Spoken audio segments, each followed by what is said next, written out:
Good morning, Year 1, and welcome to today's maths lesson. Today, we're going to be looking at how to find 10 more and less of numbers. So, you're going to need your 10 bars and 1 cubes. You're going to need counters, or you're going to need anything else you use for counting for the starter. And then you're going to need a whiteboard and piece of paper to write the answers down.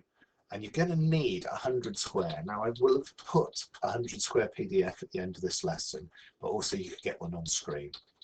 You might want to stretch yourselves and use those vocabulary sheets for spelling the numbers in 1 to 20 and the multiples of 10 up to 100, but you don't actually have to write those down today. And again, you might find the Tens and One app useful that you've downloaded earlier in the week. Okay, so once you've got everything ready, we'll have a look at the starter. Okay, so today's starter is subtraction. So you'll probably be best using number beads, fingers, rulers and 100 squares for this. But if you want to use anything else like counters, then that's absolutely fine.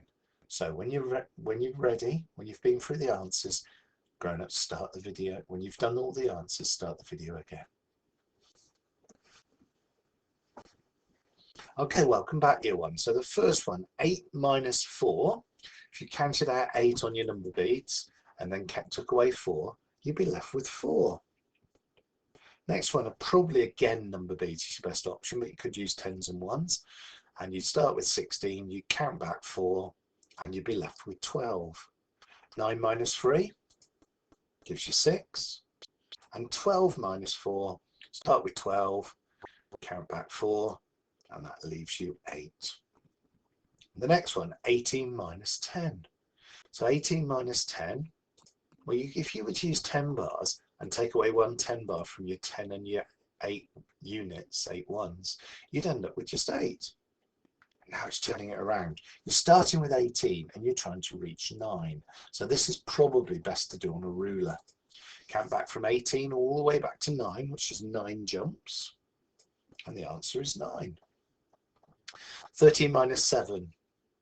Now, it doesn't matter which way the sum's written, so remember, you're just starting with 13 and you're taking away 7, which leaves you 6.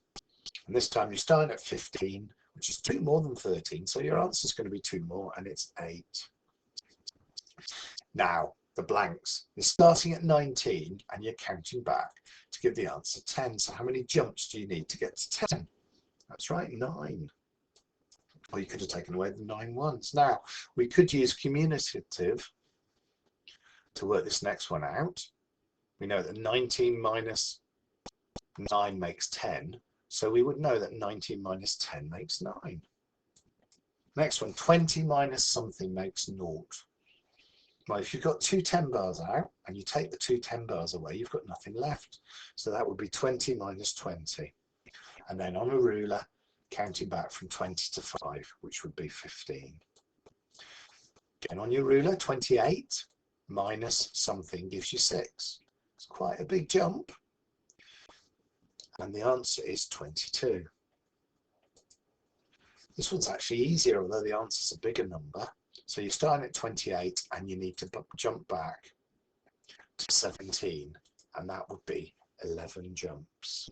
And this last one, you could use commutative law, and you could turn it around and say 25 plus 10 equals, well, using 10 bars, we know that was 35.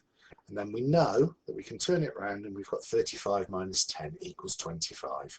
And once we know that, we just use the commutative law again. So you've got 35 minus 25 equals 10. Well done, Year 1. Brilliant start. So this is the point at which we're going to move on to the main learning today. And this is when you will probably want to access your 100 square.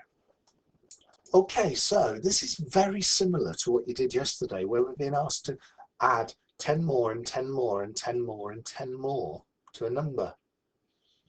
So you could do it with 10 bars, and there's nothing to prevent you, but I want you to think about how we could use the 100 square to do this. Well, the obvious thing is we could first find 5 on the number square, and I'm going to use a transparent counter to mark that, but you might just want to circle it or put a counter over it yourself. And as you can see, that's the number 5. Now, when we're using 100 square, when we're increasing by 10, we move it down. So let's just check y. So let's count on 10 using the square. So 1, 2, 3, 4, 5. Then we have to go back to the beginning. 6, 7, 8, 9, 10. So can you see we've gone from 5 to 15. Now you could do the same again. We could count on 10. 1, 2, 3, 4, 5, 6, 7, 8, 9, 10. But what are you noticing about the pattern? We've been talking about this. That's right, the 10s are changing, but the 1s stay the same. And so we would know if we counted on another 10, we end up directly below. So it becomes 30.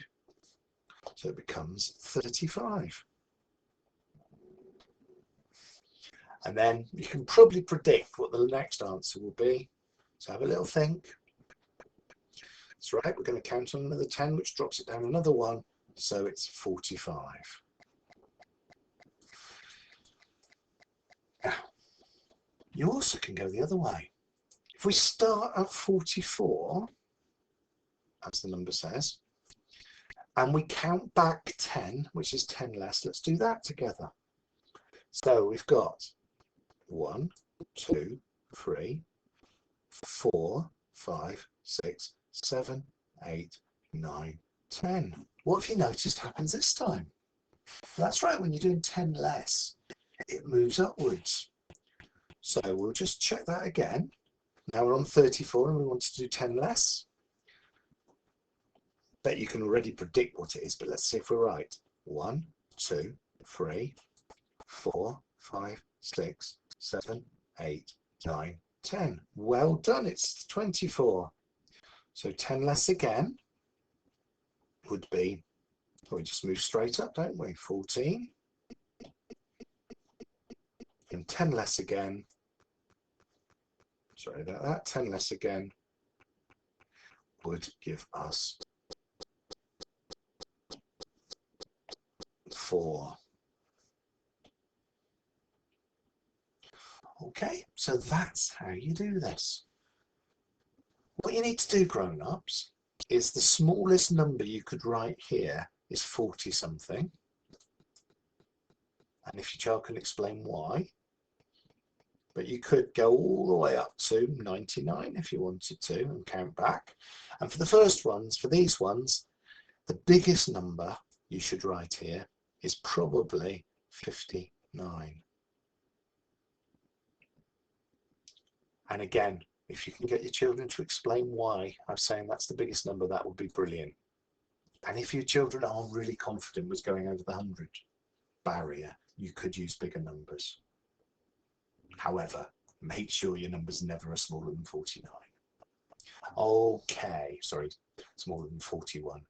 Okay, so over to you. Well done, year one. I bet you did amazing with that work. Now, today, the robots have got a question for you to think about, which uses everything that we've been doing. And I'm going to go through the answers in just a moment, but I want to read it to you. So the woodcock family are Mum, Dad, and Daisy. Daisy is 5 years old, Dad is 37 years old, and Mum is 39 years old. First question, who's the oldest? And how do you know? So tell your grown-ups. So grown-ups, you may want to pause the video at various points here. Okay, brilliant, year one. Pretty certain that you all have said that Mum is the oldest. How did you know? Well, if we were to put the ages in order, 5, 37 and 39, we can tell that 5 is the youngest because there's no 10s. Then we've got 37 and we've got 39. So the 30s are the same, so we need to look at the ones, and we know that 9 is more than 7. So Mum must be the oldest. Right, the next question is how old will they each be on their next birthday? So when their next birthday is, they're going to be a year older. Write down how much you think they're all going to be. and pause the video till we've done that. So we've got Daisy. It's 5 now. So we're going to do 5 plus 1 makes 6. Dad. 1 plus 37 is 38. And Mum, well, she's quite tricky actually. What's 1 more than 39? That's right, 40. Okay, now this last question.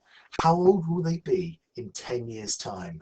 Now remember, at the moment they aren't 6, 38 and 40. They're actually 5, 37 and 39. So work out how old they're going to be in 10 years' time. And if you can explain how you managed to work that out quickly, that would be brilliant.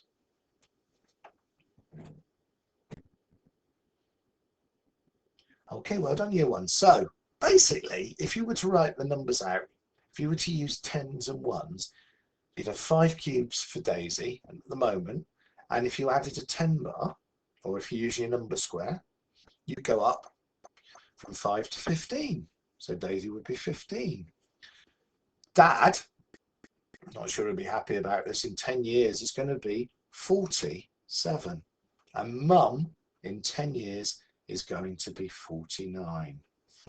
Okay, well done, year 1. That's what we call using and applying work to word problems.